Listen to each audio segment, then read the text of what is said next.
Transworld is into about 12 years of franchising now. And so over the last 12 years, there have been some great franchise contributors that are in the Hall of Fame that we interview today. We also get to interview a couple of the original franchisees that came on board even before Transworld was Transworld. So that was really some interesting topics, but just their perspectives of how they got started in the business, why Transworld's grown for them, and what growth they've been impacted with of the overall corporate brand. In today's economy, more people than ever are looking to buy and sell businesses. But how do you do it? Welcome to the Deal Board, presented by Transworld Business Advisors. Straight talk about real deals and real people. Listen to stories, interviews, and expert advice to help your business sale, merger, or acquisition process. Now, here are your business exit experts, Andy and Jessica. Welcome to the Deal Board, everybody. And today we're wrapping up our 4-part series on the history of Transworld. So we've both been asked across the years, like, what's Transworld's story? What's the history? And over the last 4 episodes of this series, that's what we've been trying to do and tell that story. Yeah, it's been a lot of fun. It's been a lot of research, and it was, I got old just listening to it. It's been, I've been here almost 30 years, 28 years going on, and it's just been a fantastic ride. And it was great to look back and to look forward. I mean, the first episode was, again, research, just trying to figure out, what happened before I got here. And it was a myriad of kind of explanations of partnerships and realty associations with realtors and moving around offices and who was in and who was out. So it's an interesting listen. And then we went to part 2, which was the pre-franchise, right? Yeah, it was a pre-franchise, and I got the opportunity to interview you and some of your partners that grew the brand in Florida once you became the ownership group. And that was really just fun to hear. Starting off, we think Transworld is this big global brand now, and you guys really built it from the ground up and bootstrapped it and built the foundation before even the franchise year started. And if you guys haven't listened to parts 1 through 3 before this, I do highly recommend, we'll link them in the show notes. Go and listen to the whole story, take it on a walk with you. The episodes aren't super long, but listen to the whole story and catch up to where we are at today. So after we went through the pre-franchise years, we jumped in your decision to franchise and how you were connected with United Franchise Group. Yeah, we had Ray Titus and Bill Luce on, and it was a fun conversation talking to them. It was great to get their perspective. I mean, I was there and we were working through those issues, through becoming a franchise. But for me, it was all brand new, and they have a different perspective, obviously, having been through multiple franchises and building them, and what they saw and the opportunity and I didn't even see the opportunity. Bill Luce, I keep calling Bill Luce our biggest fan, and he was just so for sure that this was going to be a winner, and he's right. And so that's an interesting listen to as well. And then today, we have some Hall of Famers. Yeah. So today we're up to present day. So not the final chapter of Transworld, because there's still a lot more to come, but the current chapter of Transworld. And one of the reasons we did this series is because Transworld is into about 12 years of franchising now. And so over the last 12 years, there have been some great franchise contributors that are in the Hall of Fame that we interview today. We also get to interview a couple of the original franchisees that came on board even before Transworld was Transworld. So that was really some interesting topics, but just their perspectives of how they got started in the business, why Transworld's grown for them, and what growth they've been impacted with of the overall corporate brand. Yeah, it's been a great series, and this is a great listen to kind of wrap it up. And we're going to come back with some more stuff, I think, this year as we continue to roll out our plan to talk about things more locally. But this is kind of the beginning stages of Transworld right through today. And I think it's an interesting because, it's really, like you said, it was a small little mom and pop business that got traded around a few times and now has grown into the global brand it is. So let's get to it. Let's jump in. Transworld Business Advisors is the world's largest business brokerage and mergers and acquisitions firm with over 500 brokers in nearly 200 offices worldwide. Transworld's team handles thousands of business sales every year. To be connected with a qualified business broker or learn more about the buying and selling process, visit tworld.com/the deal board or call 888-719-9098. Hey, welcome back, everybody. And we are here talking part 3 of, or is it part 4, Jessica? Part 4 of our franchise history, talking about the history of Transworld. And we are talking about the franchise years. And we have 4 Hall of Famers with us today. Transworld, we have a Transworld Hall of Fame. And these are people who have been involved with the brand almost since the beginning and have made a serious impact on the brand by being super successful and lending their talents to everything. I think everybody here was also on the ad fund at one point or helping out with conferences and speaking. So these are the leaders of Transworld, and I'm here to introduce you to them all. I have Karen Christensen, who is retired, and she used to have our franchise, and she's been here since the beginning. I'll introduce her in a second. We have Marshall Pollock, and we have Jessica Fialkovich, and we have Michael here, all from California. Everybody from California except Jessica, who is from Texas now, if you want to. But did I get something wrong? So. I'd love Indiana to be a part of California, but that's.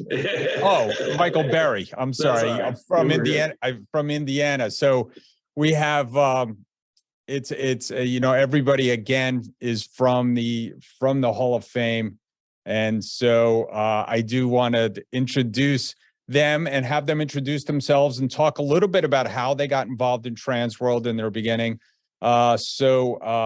We'll start with Karen, because Karen was here from the beginning. Karen Christensen joined Transworld before the brand was Transworld. It was Franchise Mart and Biz One Brokers with United Franchise Group. And then we came in and had our joint venture agreement a little over 13 years ago. So Karen, welcome and welcome back. It's great to see you. Well, thank you. It has been a while. So I was happy to get the call and happy to participate. And as Andy said, I was part of the United Franchise Group's Franchise Mart Biz One Brokers. And I ended up doing that because I went to a franchise show in LA, and I was looking for a new career path after being in corporate finance my whole life. And initially was intrigued by Franchise Mart, but didn't really sign on to it until they came up with also the concept of Biz One Brokers. And the whole business brokerage concept appealed to me with my finance background. And I'd been involved in a lot of mergers and acquisitions transactions in my life. And so that had a lot of appeal to me. So when UFG blended the two of them together, that's when I signed up. And both franchises were new, and UFG had never done anything like either one of them before. So we were kind of, in a learning curve. And fortunately, UFG recognized that. And I don't know exactly how the connection was made with Andy and Transworld, but thank God it was, because it is what made the difference, with all of the background and expertise and systems and knowledge that Transworld, which was statewide, I think in Florida. I don't remember, Andy, if you were in other states or not. But because you had multiple offices, Andy's saying, no, they were just in Florida. But because they had multiple offices and knew how to manage people and transactions and do marketing in multiple markets, that knowledge and expertise coming over into the UFG world, which is a worldwide franchisor, the merging of those two, I think, was just the perfect meeting of two businesses at just the right point in time. So as Andy will tell you, I was very happy to meet him and his organization. And and my partners and I became fully engaged and were, I think, very successful. You were. Being You a were. Transworld franchisee. And, I think we learned quickly from Andy and his team and implemented a lot of things. And I think just being on the ground floor was a really great experience for me personally. Yeah, you did a great job when you came in. I'll come back to that story in a minute about our first days. I'll ask about the early days. But Michael, in Indianapolis, tell us what you saw when you were coming in and decided to buy the whole state of Indiana. I thought one thing I'll share a little bit of my background, like Karen did. I spent 25 years in corporate M&A. I assumed I was probably going to go work for a private equity group somewhere along the line. And when one of my advisors actually introduced me directly to Andy, and one of my advisors was Gary Damon, and he had been down there about 6 months prior to me being associated with Transworld. I put a call into Andy, and he actually answered the phone. And then we talked a little bit about the franchise, and he said, I probably should let you talk to Bill Luce. And I said, okay, that's great. I talked to Bill Luce in about 10 minutes. He goes, you guys need to come down here and visit. I go, okay. I had never looked at any business brokerage firms before, but I assumed I was going to be in the private equity world. So at the end of the day, I went down, did my day on campus, and saw what was going on down there. And I thought, well, this is great because it fit tremendously in with my corporate background. And what I thought was flexible at that point in time was you guys were already starting to do middle market deals, Andy, even though this is 10 years ago, which brokerage firms at that point had not even really kind of treaded that water before. And I thought that was great. It fit my background very well. So from a summary perspective, that's kind of where we came from. And so far it's been a great fit for 10 plus years. So thank you. You've done a great job, Michael. And so Marshall, and I'll save my co-host for last, but Marshall, you came along and in sunny Southern California in San Diego, and give us a little bit about, what you saw when you came in. Well, it's interesting. When I first was looking for something to do back in 2010, I was thinking about, my background. I practiced law in Canada doing transactional work.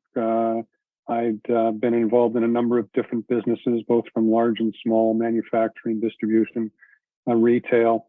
And I'd just come out of a business after many years and was looking for something else to do. And I just happened to be surfing the net, and I saw this promotion for a business brokerage company. And I had no inkling about wanting to go in that direction or getting involved in a franchise, but I figured, what the heck, I may as well click and see what happens. And I click on the button, and 10 minutes later, I get a phone call from a guy who introduces Transworld to me. And we get to talking. He says, would you like to have coffee? And I said, sure. And 2 days later, he was at Starbucks having coffee with me. We met for about 2 hours. He said, told me about Transworld and about their philosophy and about their history. And I was very impressed. I was very impressed with the professionalism of it and the speed of which they got to me. And they said, well, we would really like you to come to Florida and meet the people. Do you have some time to do that? I said, well, I can squeeze a day or two out. And I went to Florida, and Bill picked me up in the morning at the hotel. It was very interesting back in those days. He was kind of quiet at the time, which was, I thought, unusual for Bill. And they took me over to the office, and I met with Andy and a number of other people. We talked about their systems and their philosophy and where they had this vision of where they wanted to go.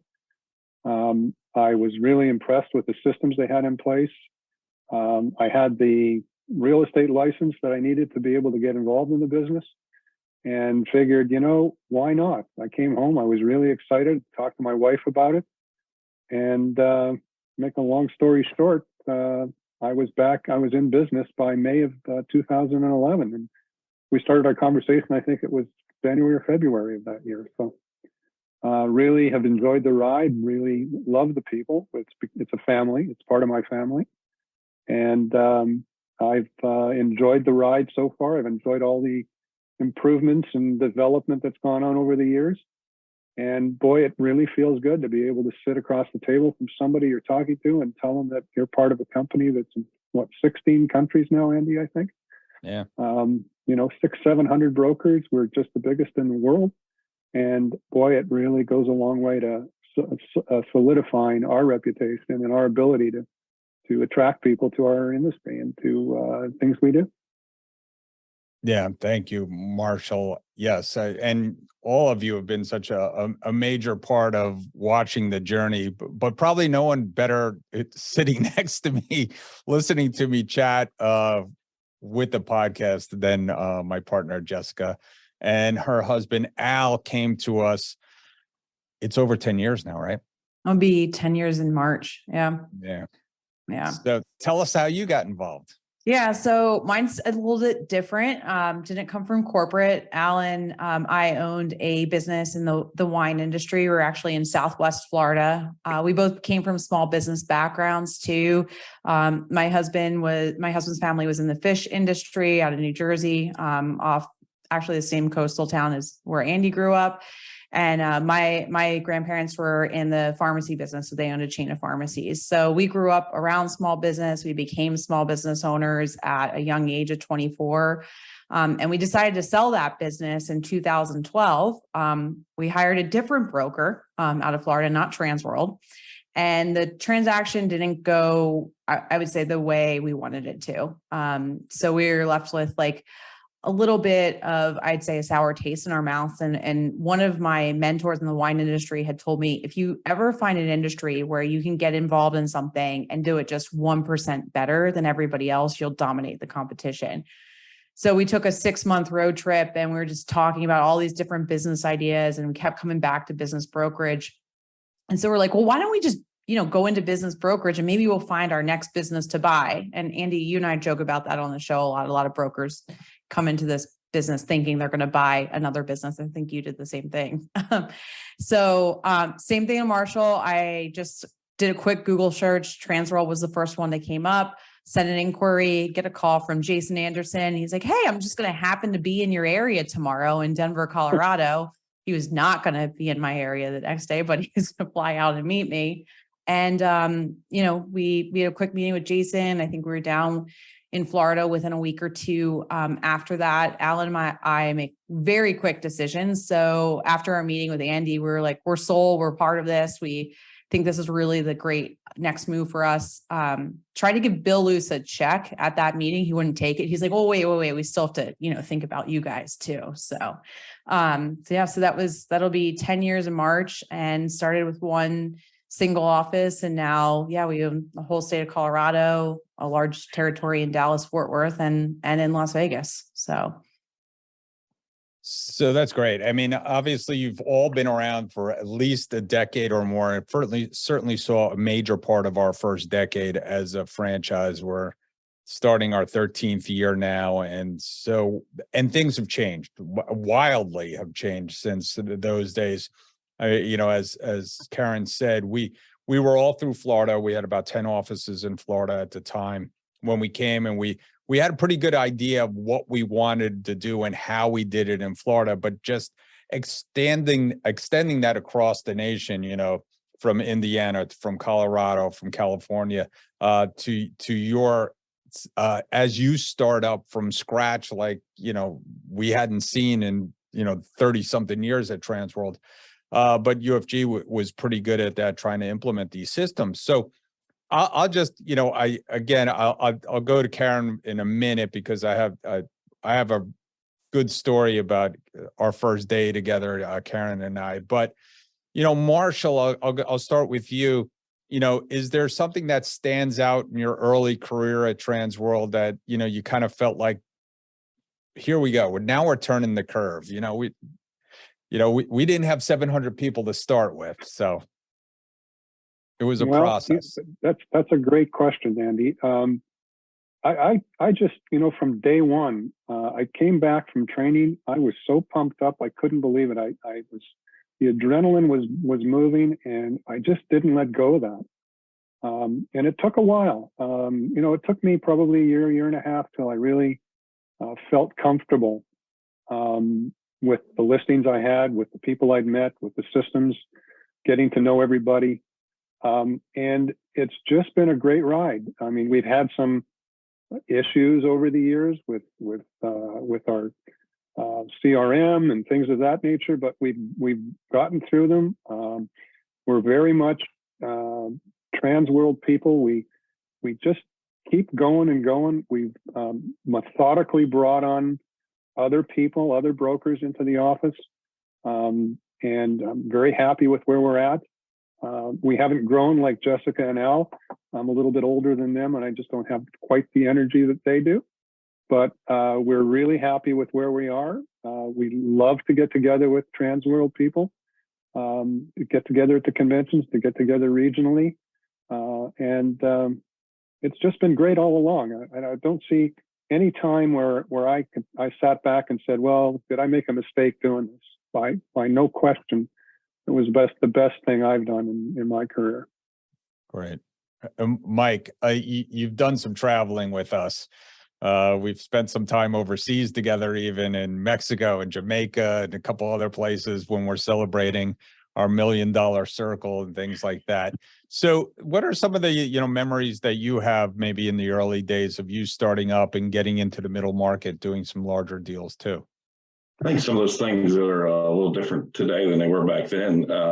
Back then, the first year, I was able to actually fly out the trainer to a facility here in Indiana, and they actually did on-site training for me for 5 to 6 people at a time, which I thought was amazing. It is great.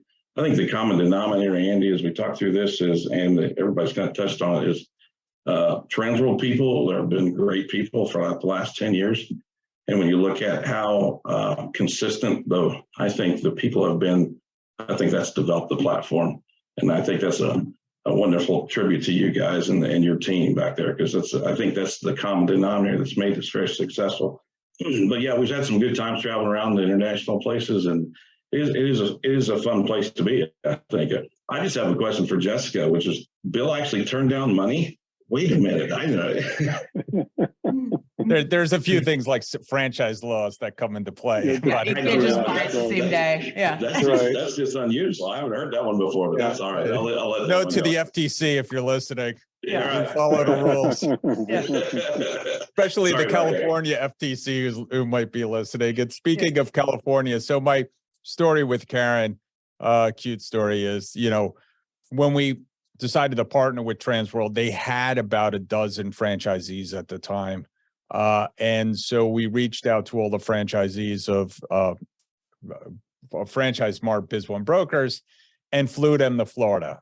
We did a lot of traveling back then. We used to fly people in who were interested in Transworld. The Zoom has killed all that, but we used to fly people in. And so this was no different. We were bringing people into the Transworld family, and we brought them down, and we had a meeting in our conference room, and we gave our little speeches, and we did our little sales meeting. And then we asked everybody at the end of our little speech, it's like, what do you think? And there was literally crickets in the room. I mean, it was just like we were talking to nobody. And then all of a sudden, Karen stood up and said, I'm in. This is great. I'm so happy. So what made you do that, Karen? Well, so fortunately, first of all, I'm one of 7 children, so I'm quite loud. Right. You always have to be heard, right? So what it was, Andy, it was trust. And I think that what you in particular bring to the table, as well as your team, is that there was an immediate feeling of, I can trust these people. They've got the knowledge, the background, and they're honest. And so it was that background and that been there, done that experience that you guys brought to the table that we were missing. And it was very obvious in that meeting that you and your team and that partnership is exactly what the organization needed. And obviously the last 13 years has proven that I was right. So that's what it was. We were really kind of struggling, and you guys coming in was such a fresh air that it just made a big difference. And I think that very quickly after that, really the energy picked up and the momentum and the number of franchisees coming on board to really build that larger organization that you need to support the infrastructure that it takes to run a company the size of Transworld. So I was so happy to be in that meeting and to meet you and your team and to partner with you guys. Yeah, it was a fun meeting. I remember it, and and I think we went to dinner afterward, had some wine. So I do remember it well. And speaking of resources and building teams, Jessica has done a fantastic job at that, and that's why they're in the Hall of Fame as well. Our first Hall of Fame recipients, by the way. And you did build your team very quickly and hit the ground running.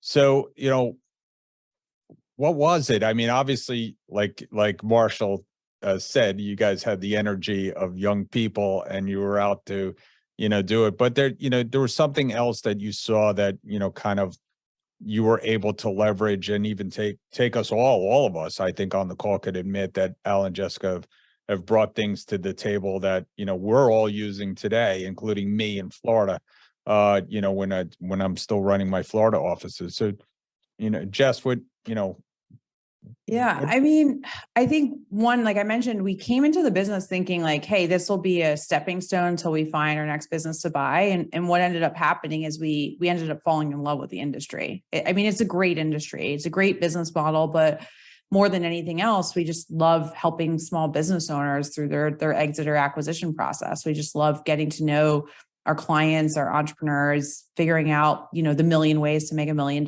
in this world. And it's not a well-known industry, right? So there was a lot of opportunity even 10 years ago to really make a mark in something. And I think that's pretty rare in this day and age where you find an industry that you can still really make a mark in without inventing the next, I don't know, Tesla or SpaceX, right?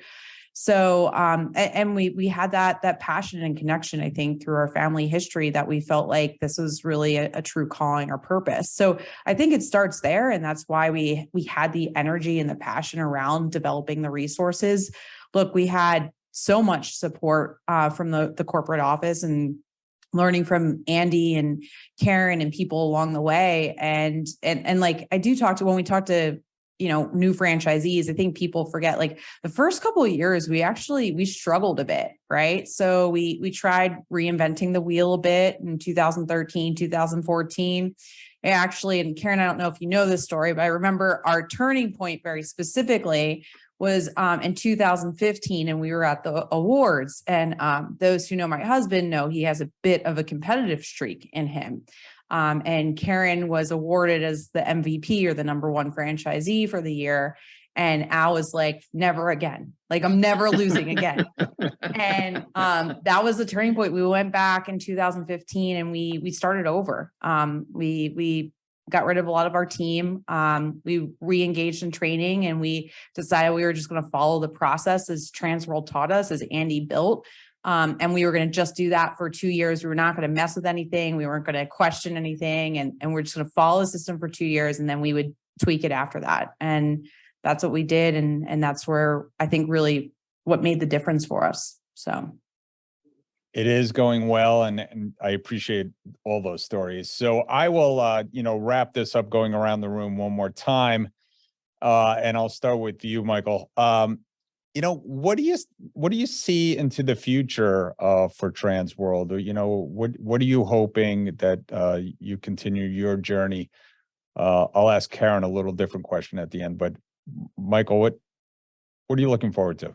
I like your vision, to be honest with you. I think we've seen in 10 years I've been on the platform, the growth from roughly 50 people outside of Florida to now we're 700 or 800 outside of Florida. I think it's the vision that you put out there for us as being a brokerage platform, ultimately become the ultimate brokerage platform of, for lack of a better term, the MLS for the United States and even greater in 16, 18 countries today. But I think that vision drives people. I think the other thing is, and Karen mentioned this a little bit earlier, even though our systems have come and had some issues along the way, we've always had a great background and support for that. And so I think those systems that are becoming better and better every day are going to take us into the future, as you talk about that. And so as we build a better database and we build a better structure and it's continuing to grow, I think it's going to be great for the United States. And I can't speak for international deals because I haven't done any yet, but what we're doing here in the United States, I think is pretty cool. So yeah, I think that's pretty awesome. One other thing I think is a tribute to you and your team, the flexibility, I think that Jessica had mentioned earlier, coming in and allowing people to kind of run their franchise, run their business the way they kind of want to in the system. I think that's been key to being able to set up a long-term process, because not only can we do Main Street deals, which is what everybody's trained on, but you're allowing people to do middle market deals. Now you even have a whole team in Florida now that supports the system to do that. So I think that flexibility that you guys have built in has been tremendous. So I think that's going to continue to take us through the next 10 to 15 years. And I think the future looks brighter than the past, to be honest with you, Andy. And you guys had a great past. So yeah, thank you. That's a great question. Thank you. Agreed. Marshall, what are you looking forward to? Well, I'm fortunate to be sitting on the tech committee right now and looking forward to what that holds for the future. Our data mining, our ability to be able to be the leader in the market, to be able to say, we got more data than anybody else, and this is how things are supposed to be, and this is how things will be. I see the future. One of the beauties of this business, for me particularly, is I don't see myself retiring. As long as I have my faculties and my wits about me, I want to do this business till the day that I am ready to go someplace else, so to speak. And I think that that this opportunity, this business allows people to do that. Retirement's not a word I throw around really in my life today, because I have great people in the office. I can, if I want down the road, do as many or as few deals as I want and be helpful to everybody around me, and still enjoy that process and the opportunities to talk to people and to help people sell their businesses and buy businesses and develop franchises. That's what we're here for, and that's what I love to do. And I think the future is so rosy that no matter what happens to the economy, up and down or sideways, we're always going to be at the top of the heap, and we're always going to be the best on the block. So that's what I see for the future. Excellent. So I'll throw it to you, Jessica. Yeah, I mean, I agree. I think our best years are ahead. It's really funny, we've talked about this on the podcast a lot, is like part of the success of the business brokerage community and the small business and mid-sized business sale market is awareness, right? A lot of people don't know that they can sell their small to mid-sized businesses. And we've talked a lot about how do you make buying a business cool, right? As cool as a startup or as well known as a startup. And I think that's really turned in the last couple of years.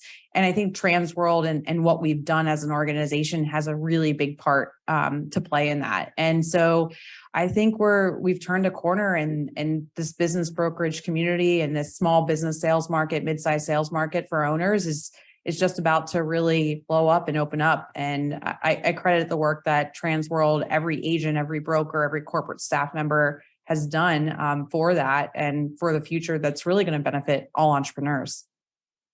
And I will go to Karen last and not ask her what she's looking forward to the future, because she has already decided to retire and take it a little bit easier in her life. But why don't you give a piece of advice to future folks, people who will come in the future? You were obviously the most successful franchisee in the beginning. And so what did you attribute that to? You and Ralph did a great job. I want to mention Ralph as well. So what do you think, Karen? What would you give other people? Well, first of all, Ralph does say hello to everyone. Yes. So, yes. So he's doing quite well. He is also retired. Yes. So I think this business, I appreciate what Marshall was saying about that he never really wants to retire. And I do think that this kind of business model gives you the flexibility to build an organization and or be an individual contributor, and gives you some lifestyle flexibility. So I do think that that's a great option for people coming into the industry. But the advice I would give to new franchisees is do what Transworld tells you to do. Because obviously it's an incredibly successful organization that has continued to grow and evolve and make investments in the right thing. So don't come in and try and change the world. Get in there. I think Jessica said it well, right? Take 2 years, do everything the Transworld tells you to do. And then if you want to tweak a few things, fine. But the reason Transworld is successful is because you have a great business model. And that's what franchisees are investing in. So get in, do the hard work, invest your time and energy. And most people that do that are successful in the Transworld franchise. Yes, they are. Okay. And I will wrap this up by thanking each one of you for your contributions over the years and everything you did. I mean, and continue to do. Also, I'll start with Karen. Thank you so much for believing in us in the future back then, and standing up at that meeting and saying, "Amen." You really changed the whole day that day and made us all feel better. I felt like I was just standing up there and no one was listening. So it was great to have you a part of that. And you took that and you just rolled it right into your success and took some of our, things that we did. Michael, who's Transworld Business Advisors of Indiana. Michael does do work on the upper end deals. I know he helps other franchisees with their middle market deals. So thank you, Michael, for that. Marshall, you have been incredible on the tech committee as well as the ad fund. And I think you've all sat on the ad fund, by the way. And so thank you for your leadership there and continued doing such a great job in San Diego. And of course, my co-host, Jessica, thank you for everything that you've done, not only now expanding beyond Colorado into Texas and other areas of Las Vegas as well. So thank you, everyone, for coming here today and joining us. I really appreciate it. Great to be here. Thanks a lot. Thank you, Andy. Thanks, Appreciate it. Andy. It was nice to reconnect. Hey, Jessica, you know what time it is?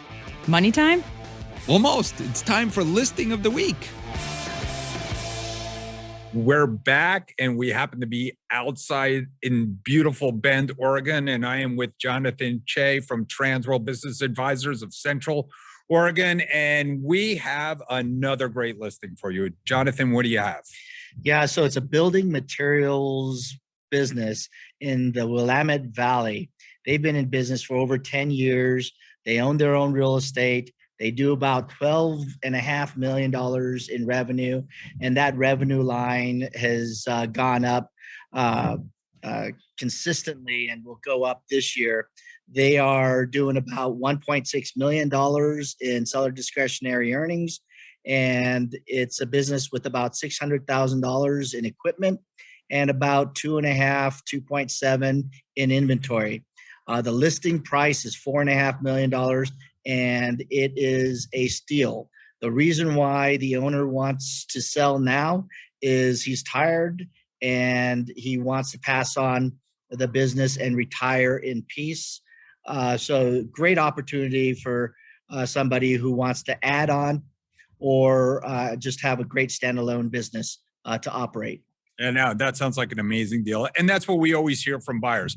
I want to buy a business where the owner is retiring. And it sounds like he's giving a really good price because they want to make sure that someone's successful with their business and takes it to a new level. Yeah, I think that this is poised to grow not only a top line revenue, but expand into some of the other business categories that the owner hasn't taken advantage of.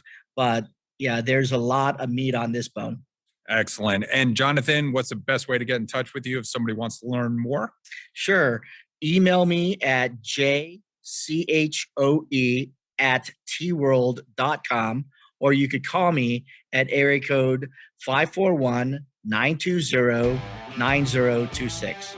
Great listing. I'm sure it'll fly off so you better call soon. Call soon. Hey, welcome back, everybody. And we are continuing to talk to top-notch franchisees here at Transworld.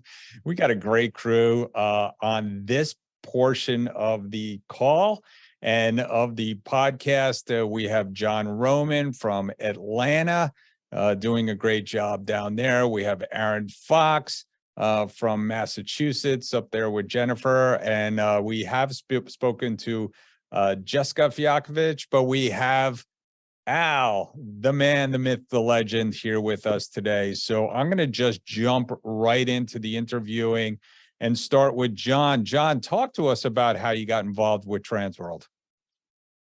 Yeah, hello everyone. Before Transworld, I was in the commercial banking industry for 16 years.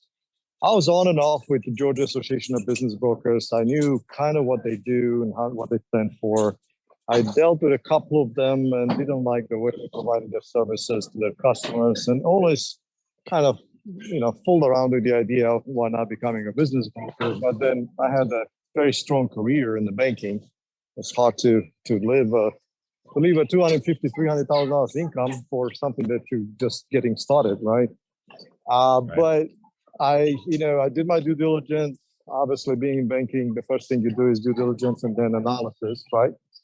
And everything checked out. So I said, hey, let's give it a shot. So on my birthday in August 2014, I made myself a gift, which was the resignation from that job. And I called the RVP, I think it was Jeff Griffith. And I think I was one of the fastest franchisees who signed up. Yeah, I think you were. And, you've been a great franchisee building out down there in Atlanta on the Ed Fund board, doing lots of great things. So thank you, Jon. I'll head out north and go to Aaron Fox. So Aaron, why don't you tell us why you got involved? And that'll lead right into my next guy. So I had kind of a different background. I was in a 120-year-old family business, and we basically decided that supply chains weren't where we wanted them, and we didn't realize what good foresight we had coming into 2020.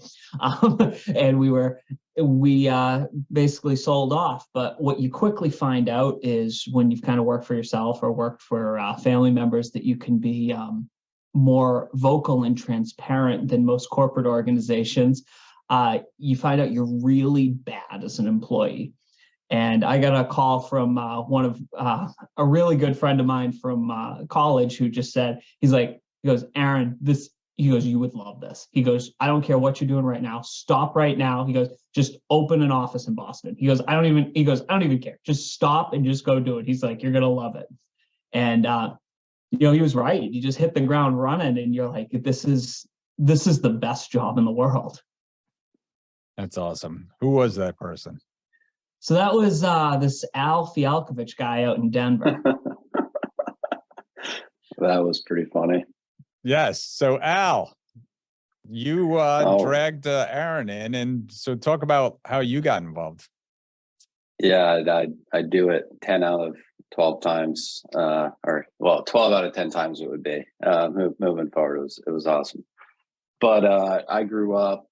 Short story, grew up in a family business. My dad wanted me to take over his company. I said no. And then went and did the corporate thing. And like Aaron, growing up in a family business, you're a bad employee. And I was a pretty bad employee.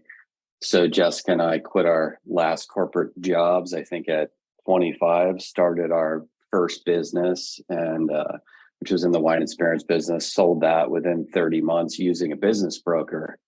And I've been around some deal work and I was like, this guy is terrible. And there's got to be a better way to do this. And we started looking around, who's our competition as we were moving back to Colorado at the time.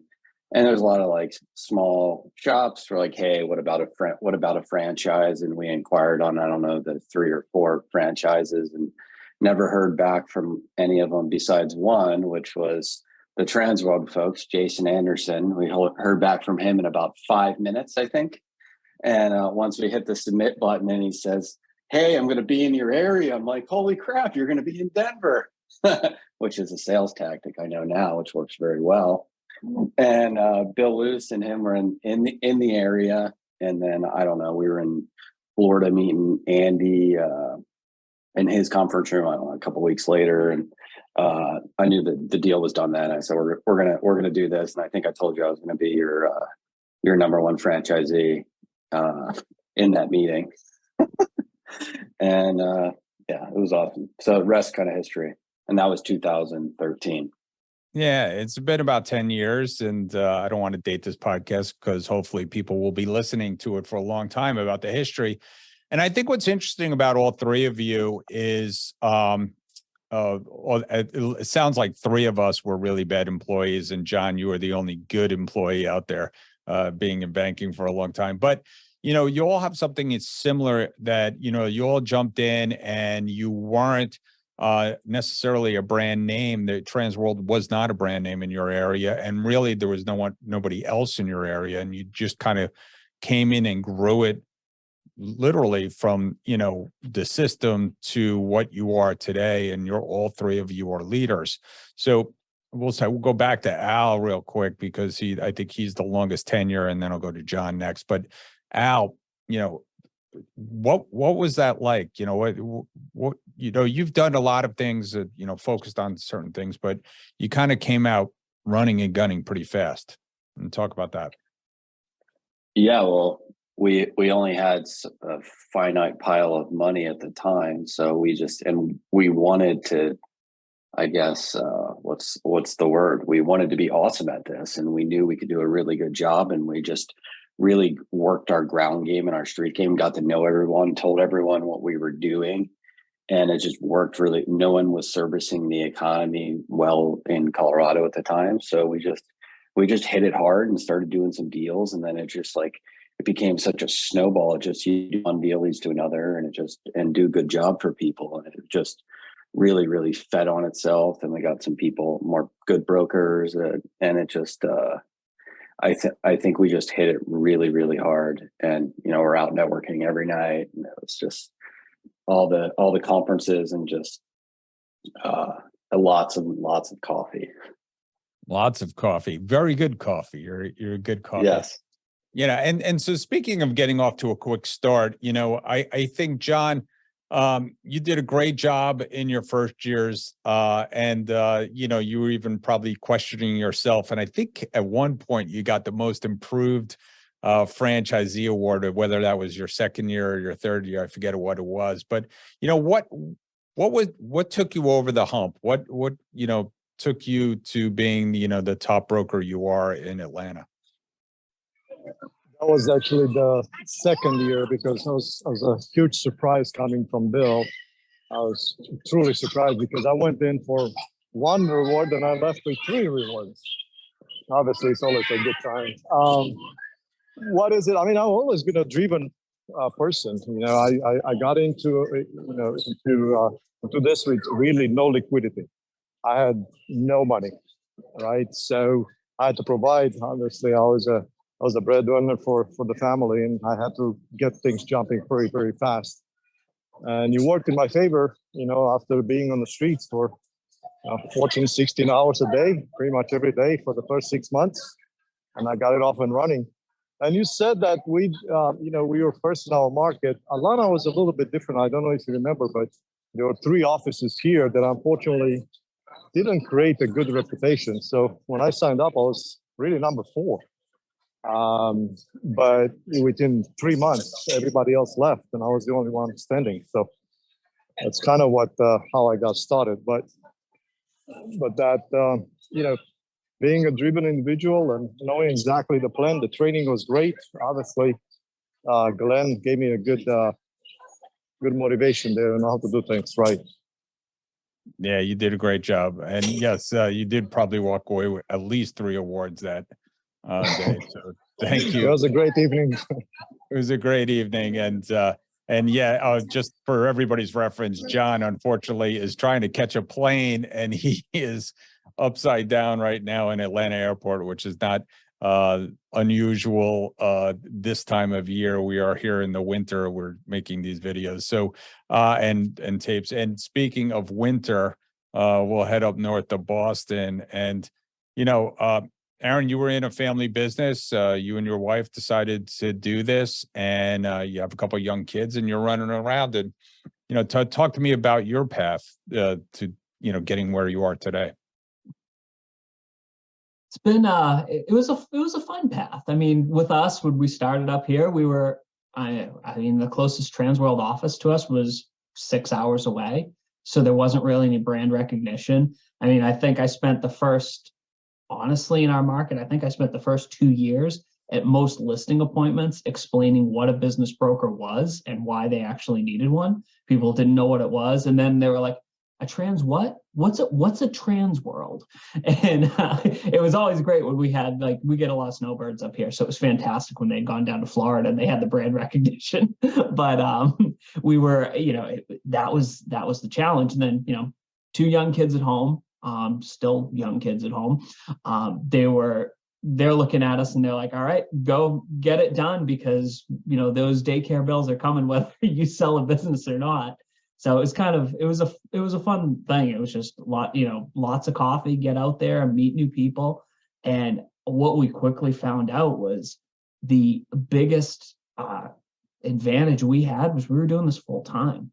It was night and day. Like there was a lot of people that were doing this almost as a side job or side work and fill in, and people didn't weren't really telling people what the whole business broker mantra was and why it would develop a network and build deals in a pipeline. Yeah, I agree. It is a full-time job, and you were talking a little bit about that you enjoyed your ride. So I'll go to Al. Al, I mean, you have a unique perspective on this, and you do revel in the wins, and sometimes give me a call when things are going sideways. What do you like about this? I mean, it's kind of crazy, right? Yeah. Well, Aaron and I were in each other's weddings, and I called him, and that's the amount of trust we have in each other. I think he was understating, but I was like, "You need to do this," and I don't call a lot of friends and say that. And I think you're one of the only ones that I've actually done that with. So you got to be able to handle the ups and downs. And I think coming from family business, you're able to empathize with those business owners. You know what people are looking for and you know how to talk to them, and not having a plan B is, I think, part of it. Like Aaron was saying, we never had a plan B, and you got to be all in all the time with that. And our competitors are making it easy for us because they're treating this as a well-paid part-time hobby. But what I've loved the most, and we're almost at 800 closed deals, is that the impact it's had on people. And at first I got into this to make some money and pay the daycare bill, right?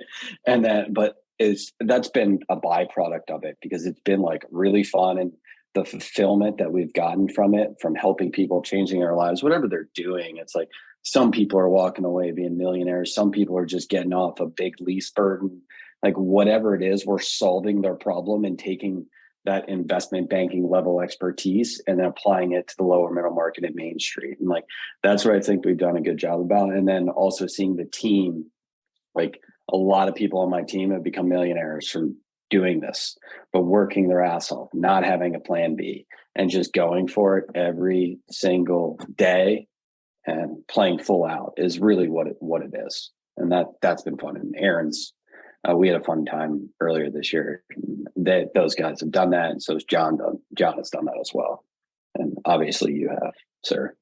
Yeah, I mean, we all have, and it's a great point. So, Aaron, talk to me about what you enjoy most. I mean, Al kind of laid it out there of helping people, but what do you like about this?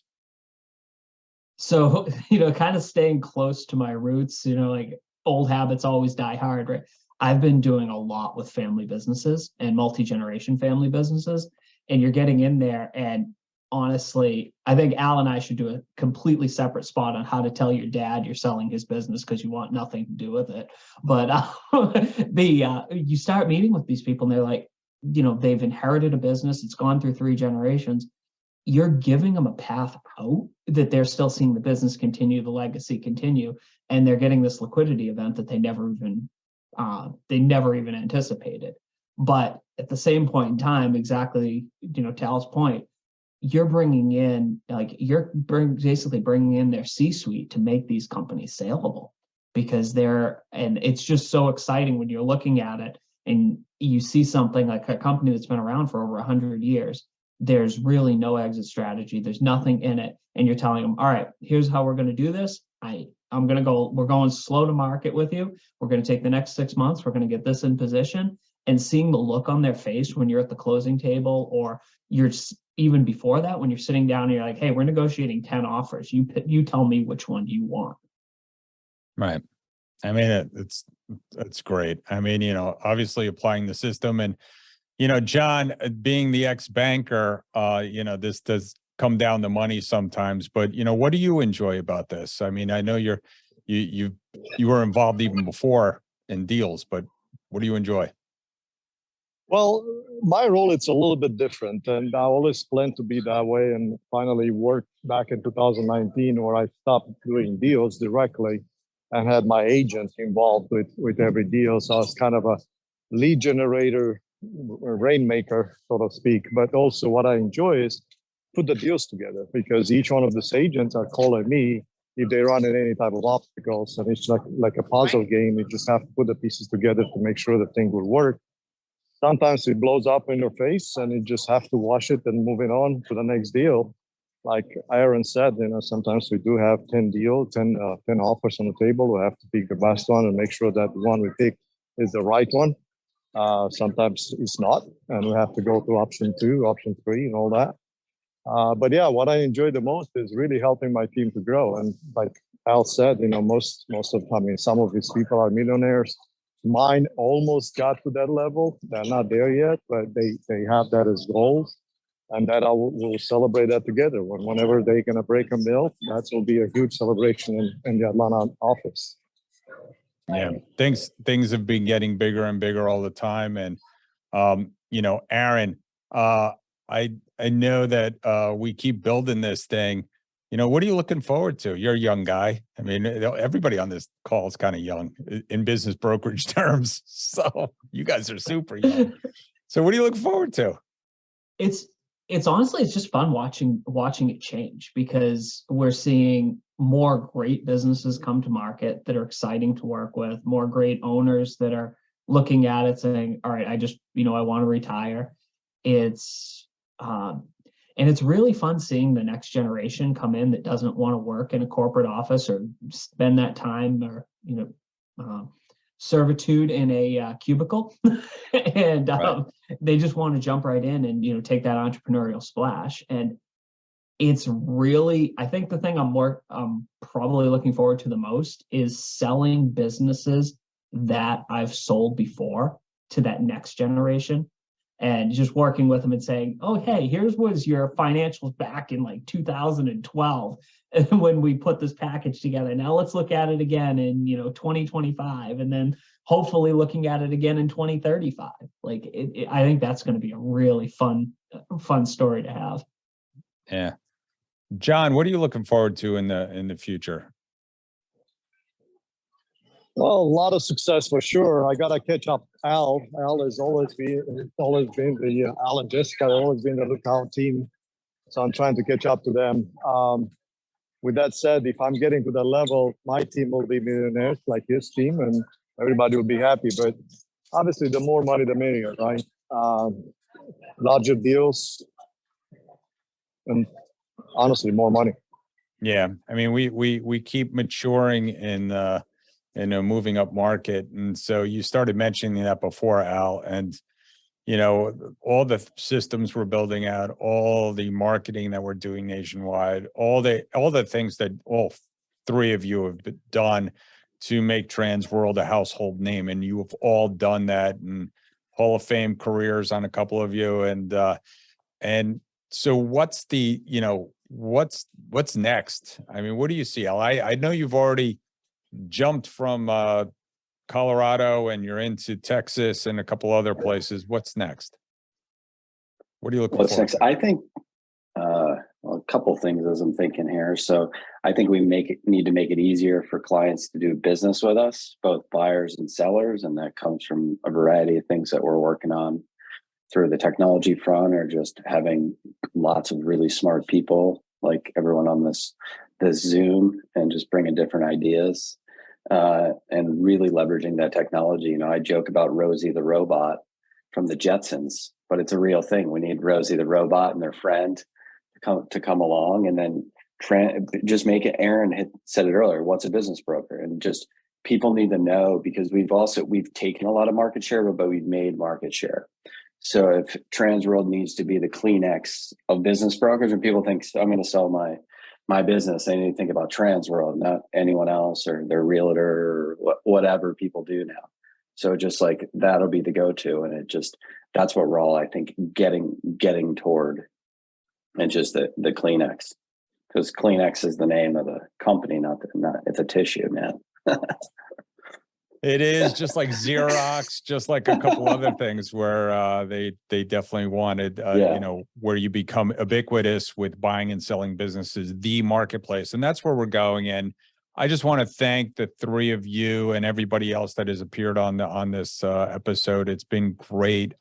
Personally, I never, ever thought the company would be where it is today. And it's just because of everybody here and everybody at UFG and everybody that has joined us over the years as agents. Agents come and they have a career. Sometimes they're on sunsetting in their career, but they just, join our offices and help us grow. And so, guys, thank you for joining me today and being a part of telling the history of Transworld, because you are a part of it. So thank you. Hey, Andy, do you know what time it is? It's time for our deal of the week. Deal of the week.